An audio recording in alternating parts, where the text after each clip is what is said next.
Welcome to this lecture. So in this lecture I am going to show you how to handle the button onClick by using Wave 1 inside the Android Studio. So head back to your Android Studio. So first we need to create a new Android Studio project. So I'm going to click on this Start a new Android Studio project. Then from there you need to select your empty activity. If you want to use another activity, you are free to use it, but I'm going to stick with this empty activity just for the simplicity purpose. Hit a next button. Then from there you need to switch your language. So I'm going to select the Kotlin. Then again I'm going to click on this to change my directory of the applications. So here I'm going to create a new folder and I'm going to type, then hit a OK. I'm going to select it, and then there I'm going to again create a new folder. I'm going to type activity fundamental course apps, then hit OK, and then hit OK, and this is my storage location. I name my application as activity. Then the minimum API level, I'm going to select the minimum API level 7.1.1, which is a Nougat. Then your app will run on approximately 14.2% of the devices. Now you need to set the latest minimum API level so that you can use the latest feature. Because this figure may be changed in the upcoming lectures, means as this course become old, then this figure may change. So just click on this finish button and wait for the Gradle to create the project for us. So you can see that our Gradle process is failed. This is because I am not connecting with the internet.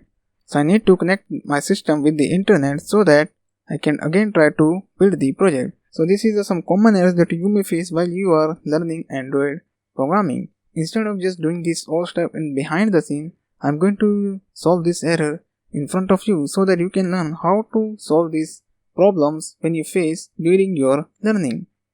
So I'm going to first connect this to the internet, then I will again try to build the system. Okay, now I have connected my system with the internet. So now my system has the internet access. So I'm going to click on this try again button. So you can see there the again Gradle process started and it's downloading some content, and you can see that here. So that's why my Gradle process is failed previously when I tried to build the application. Now wait for the Gradle to download some necessary package, and then it will build the entire project for us. So you can see that our project is successfully built.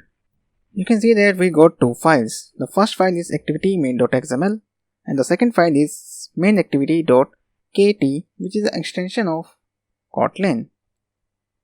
So if I expand this rest directory and the layout, the activity main.xml file is almost same, but the difference is main activity, which is now has an extension .kt, which stands for Kotlin. Now the coding of the Kotlin is little bit different. Now you can see that by the end of this set contact view method, there is no semicolon. So Kotlin doesn't require a semicolon. If you place a semicolon, then it will be treated as a redundant semicolon. So if you place the semicolon or not, it doesn't make any sense. So it's better to avoid placing the semicolon because Kotlin doesn't require a semicolon. It is called as a termination character, means it used to terminate the line. If you have learned the programming languages like C, C++, C#, or Java, in those languages, the termination character is required to terminate the line to tell the compiler that the end of the line is reached. Means here this code is actually terminated, but in Kotlin it doesn't require. So in this video, we are going to actually using a Wave 1 to handle the button onClick listener. So first, you need to switch back to the activity main.xml file. So you can see that this is our activity main.xml file. Inside of this, we got only one UI component, that is a text view. So I'm going to quickly run this application inside my virtual emulator to see that it's actually running fine, because sometimes there is dependency errors. So we need to download some later stuff, or maybe we need to update our Android Studio. So here you can see that our application is up and running. So it's running fine. Now I can proceed with the further development of the project. So first I am going to delete this text view because I don't want to use it. Inside of this constraint layout, I am going to place a one linear layout, which is a vertical linear layout. And inside of this linear layout, I am going to place a button. So click on this text and it will take you to the XML code of the activity. Then here I'm going to make some changes. So first I'm going to define here a padding. So I'm going to define padding, and here I'm going to define padding as 50 dp to make the linear layout little compact. Now inside of this linear layout, I need to specify the ID. So I'm going to type ID, and ID as linear. Then I need to specify the ID of the button. So you can see that the ID of the button is already specified. So I'm going to type it as button 1. Also I'm going to specify the ID to this constraint layout. Not if accessible. I'm going to specify the ID. First we need to press enter, then ID, and ID.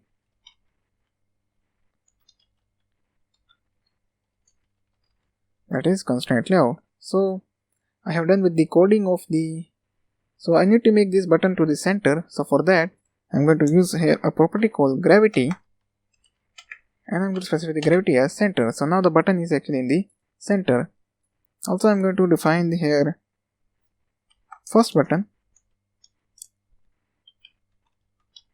and again I'm going to copy and paste it one more time, and here the ID should be second, and the text I'm going to specify as, so I'm going to give the S,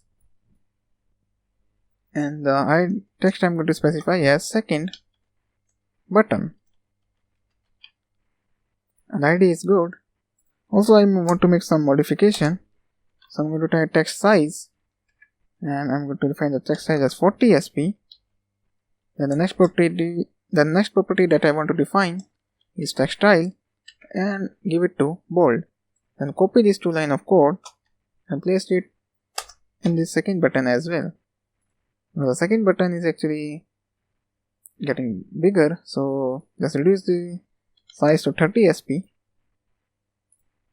and the second button is also 30 sp. Now it's look fine. Also ignoring the caps, I'm going to write text all caps to false. Similarly, copy this code to the first button as well, so it will ignore the all caps. Then I want to make a more space between these two buttons, so I'm going to use a property called margin top. Means from margin from top I'm going to define 20 dp. So yeah, it's look nice. Then I need to specify the constraint to this linear layout, because right now it's giving us a warning sign. So I need to constrain this layout. So yeah, I am done with the coding of the design. Now it's time to code inside the main activity.kt, means the main activity file. Switch back to main activity file, and at the top first we need to declare the variables. So I'm going to use a late int var. Then I'm going to name my button as first button, and hit a tab key. It doesn't require a semicolon, so we don't need it. And similarly I'm going to duplicate it 4 more times. Then here I'm going to define the name as second button. This is a variable for the second button. Then this is our linear layout. So I'm going to type linear layout and just remove this. So the Kotlin is smart enough, it automatically detects that it's a linear layout, so the main class is also the linear layout. Then for this I'm going to use a constraint layout. Then here we need to define as constraint layout. This is the one, and press enter. So yeah, we are done with the declaration of the variable. Now it's time to initialize this variable inside the onCreate, because it is the best place to initialize all the variables. So I'm going to type first button equals to, then I'm going to use a method called findV by id, then specify the id as r.id. And the id of the button is button 1. Then a second button equals to findV by id,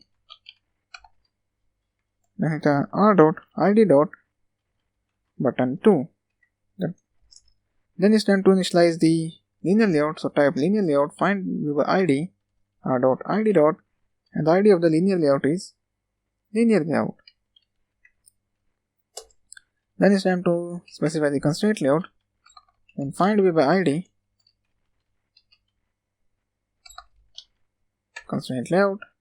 So yeah, we are done with the initialization and the declaration of the variables. Now in this lecture, I'm going to implement the view.onClick listener interface to handle the button onClick event. So to do that, just go to the top of the code, and here first need to type comma and then type capital view dot. First you need to press Alt Enter, then you type capital O, and that's onClick listener. Now it will gives you a red line, so you need to click on this class activity, means class main activity, then click on this red bulb icon and click on the implement members. Then from there you need to select its onClick method and hit OK. So it will override it. So I'm going to cut it from here. At the end of this onClick, I'm going to paste it here. Then I'm going to remove this to do because I don't need it. And make little spaces by pressing enter. So in Java we use a switch case statement, but inside of this we use a keyword called when. So inside of this when, we're going to use a variable called this v. So first we need to open the braces, then the body. Then inside of this when, first we need to type v, then question mark, then into specify dot id, enter tab key. Then inside of switch we have cases. Now before writing any code, first I need to set the listener to these two buttons. So it's very easy. Just type here first button dot set onClick listener. Now we don't need these body ones, we just want a, and we're going to type this. Then simply make a duplicate copy of that and then change this to first button to second button. Then from there we need to type first capital R, that is r.id dot, and then we need to type the ID of our button, that is button 1. Then we need to use the arrow operator, and inside of this arrow operator we need to start a bracket. Then we need to write our logic to perform the action. So inside of this we need to perform our logic, so I'm going to change the background colors of both layout. So first I'm going to specify the another case as well, so that is r.id dot, and that's a button 2, not button panel, it's a button 2. Then again I need to use the arrow operator and just copy this command to make it little understandable.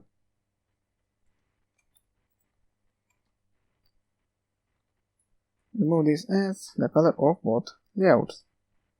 To change the layout, we need to use the variables that we have defined at the top, that is linear layout and constraint layout. We have first declared it at the top, then initialize it inside the onCreate. So to do that, first I'm going to do what? I'm going to type a linear layout dot set background color. So that's a background color. Then I'm going to use a class color, press a tab key and just type red. So we don't need semicolon. Then for constraint layout, dot set background color, a tab key, and I'm going to use a black color. Similarly for the second button, just copy this whole code, paste it inside this second case, and then change the color to blue, and this one should be green. Now we are done with the code. We have defined the onClick method. Also we have set the onClick listener. It's time to run the application to see the code in action. So you can see that our application is up and running. So when I click on this first button, so you can see that the background color of the constraint layout changes to black and the linear layout changes to red. So when I click on this second button, so you can see that the background color of the constraint layout changes to green and the color of the linear layout changes to blue. So this is how we use the v1 to handle the onClick listener interface, means handle the onClick event of the button by using v1, which is by implementing the view.onClick listener interface. So what I have did, first I have declared two buttons inside the linear layout, means first I have placed two buttons inside the linear layout, then I place the linear layout inside the constraint layout to make a little designing. Then after that I have declared the variable at the top of the onCreate by using let init var. Then after that I have initialized inside the onCreate all these variables. Then set the listener to all the buttons so that when I click on the button, then it will simply take us to the onClick method, because it is an interface, so we need to implement the method, whatever method present inside the interface. So I implement the onClick method. Then in Java we use a switch case statement, but in Kotlin we use when. Then with the use of view.question_.id we first make our case. Now this is not like a case in Kotlin, but it is almost similar like a case that we have used in Java for switch case. So r.id.button, and then we use the arrow operator to create a block for the first id. So when the first id is reached, then this code will be executed. And similarly for the second id button, when the second button clicked, then this code will be executed. So that's all about this lecture. Thanks for watching, and I will see you in the next lecture. Thank you.